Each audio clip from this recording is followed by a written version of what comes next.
Instruction सेटमध्ये पहिलं instruction बघतोय आपण, कोणतं? Data transfer instruction. कोणतं इन्स्ट्रक्शन आहे? Data transfer instruction.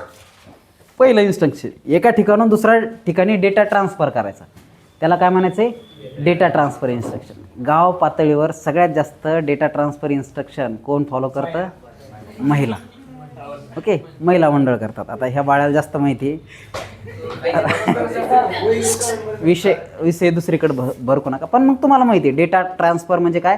एका ठिकाणाहून दुसऱ्या ठिकाणी माहितीची देवाणघेवाण जी होती त्याला डेटा ट्रान्सफर असं म्हणतात. ओके, तसंच 8051 मायक्रो कंट्रोलरमध्ये पण डेटा ट्रान्सफर होतो with the help of some instruction.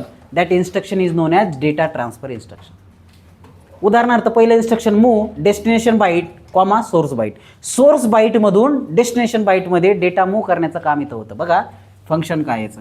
Move variable from the source to destination. सोर्सपासून डेस्टिनेशन पर्यंत डेटा मूव्ह करण्याचं काम या इन्स्ट्रक्शनमध्ये होतं विदाऊट मॉडिफाईंग सोर्स. जसे आहे तशात तसं.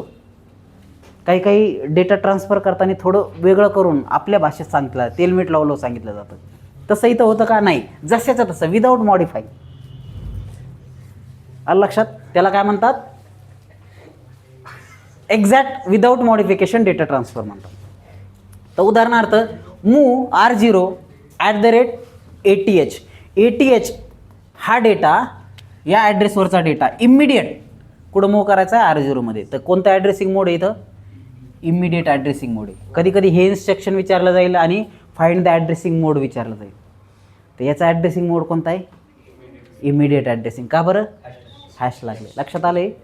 त्याच्यानंतर परत असा इन्स्ट्रक्शन विचारलं जाईल आणि फाइंड द ॲड्रेसिंग मोड. तर ॲड्रेसिंग मोड कोणता आहे? इनडायरेक्ट रजिस्टर ॲड्रेसिंग मोड. कारण इथं काय आहे? @. त्याच्यानंतर मूव्ह R1 कुठं मूव्ह केलं जाईल? R1 मध्ये. पण कसं? डायरेक्ट. आणि मूव्ह B @R1. R1चं कंटेंट B रजिस्टरमध्ये मूव्ह केलं जाईल. हे कोणतं register? Direct register indirect addressing mode. ठीक आहे ना? वर इनडायरेक्ट झालं का? हा चला, हे दोन्ही बी इनडायरेक्टच आहे. रजिस्टर ॲड्रेसिंग येते. रजिस्टर एका रजिस्टरमधून दुसऱ्या रजिस्टर, पण इथं @ आलं म्हणजे इनडायरेक्ट आहे. ओके, तर हे रजिस्टर मोड आहे. ओके, तर ए कंटेंट इथं. आता समजा मूव्ह हे रजिस्टर मोड आहे का? आता मूव्ह R1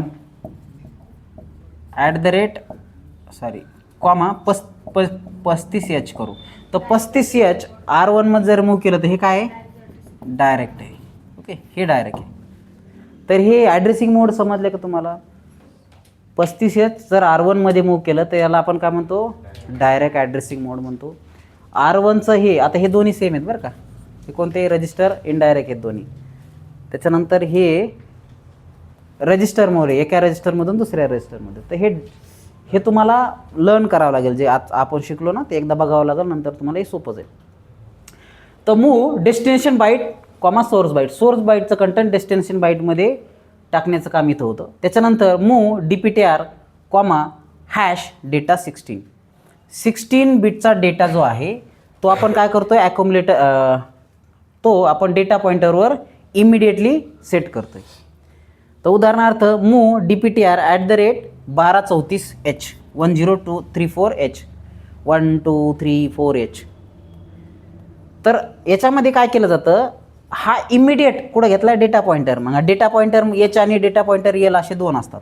मग डेटा पॉइंटर H मध्ये हाय व्हॅल्यू ही साईडनी घेतली जाते आणि डेटा पॉइंटर लोवर ही व्हॅल्यू घेतली जाते. तर डेटा पॉइंटर हायवर 12H घेतला जातं. लक्षात द्या बरं का, कोणाकोणाला समजतंय?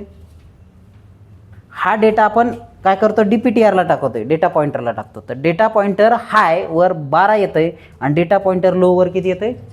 34H. हे समजलं? तर हे आहे तुमचं move DPTR @16 data 16 bit.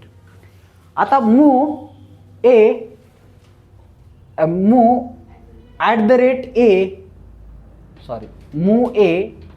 A plus base register. तर फंक्शन काय? Move code byte. हा कोड बाईट मूव्ह करतो आपण. कसा? ॲट द रेट आलं म्हणजे काय रे, इनडायरेक्ट आले. ओके, तर आता हे DPTR मधला कंटेंट इनडायरेक्टली काय करायचं आहे, प्लस करून ॲक्युमुलेटरमध्ये घ्यायचा आहे आणि तो नंतर ॲक्युमुलेटरमध्ये ॲड करायचा आहे इनडायरेक्ट. तर कंटेंट ऑफ DPTRचा कंटेंट कशामध्ये घ्यायचा आहे, ॲक्युमुलेटरमध्ये प्लस करायचा आहे. DPTRचा कंटेंट ॲक्युमुलेटरमध्ये प्लस करायचा आहे आणि तो मूव्ह करायचा आहे ॲक्युमुलेटरमध्ये. पहिलं तर ॲक्युमुलेटर क्लिअर असणं आवश्यक आहे इथं. Okay, so move A at the rate, पहा ही इन्स्ट्रक्शन आहे पूर्ण, म्हणजे हा जो कंटेंट आहे तुम्ही ॲक्युमुलेटरमध्ये मूव्ह करायचा आहे. पण काय करायचं आहे, बेस रजिस्टरमधला जो कंटेंट आहे DPTR मधला, इथं DPTR प्लस ॲक्युमुलेटर आणि तो नंतर ॲक्युमुलेटर घ्यायचा. म्हणजे एखाद्या याचा कंटेंट घ्यायचा आहे, ॲड करायचा आणि ॲक्युमुलेटरमध्ये टाकून द्यायचा. येतं लक्षात. त्याच्यानंतर move X destination byte comma source byte, move X destination byte comma source byte. तर इथं move the data from external memory. X म्हणजे काय रे, एक्सटर्नल मेमरी. तर एक्सटर्नल मेमरीचा कंटेंट जो आहे तो काय करायचा आहे, ॲक्युमुलेटरमध्ये मूव्ह करायचा आहे. ओके, तर उदाहरणार्थ move X A at the rate R1. Externally R1चा कंटेंट कशामध्ये टाकायचा आहे, ॲक्युमुलेटरमध्ये. एक्सटर्नली ॲट द रेट म्हणजे काय, इनडायरेक्ट. ओके, कारण ह्या रजिस्टरमधला डेटा आहे. डायरेक्ट डेटा आहे का, नाही. डायरेक्ट आता पहा कुठे ते 35H हा काय आहे, डायरेक्ट डेटा आहे. आणि ॲट द रेट वगैरे असेल तर हे रजिस्टरमधला डेटा आहे. ओके, त्याच्यानंतर XCHD ए कॉमा बाईट.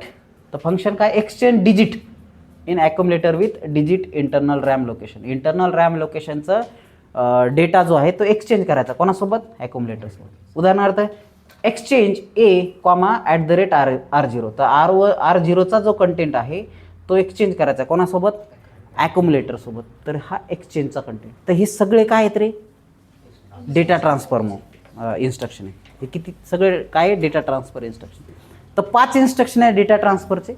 आणि ह्या इन्स्ट्रक्शनमधून तुम्हाला ॲड्रेसिंग मोड विचारले जाऊ शकतात. तर हे उदाहरण इथं एकच दिलं आपण, पण हे बाकी सगळ्यांसुद्धा विचारले जाऊ शकतात. ओके, सो राईट डाऊन ही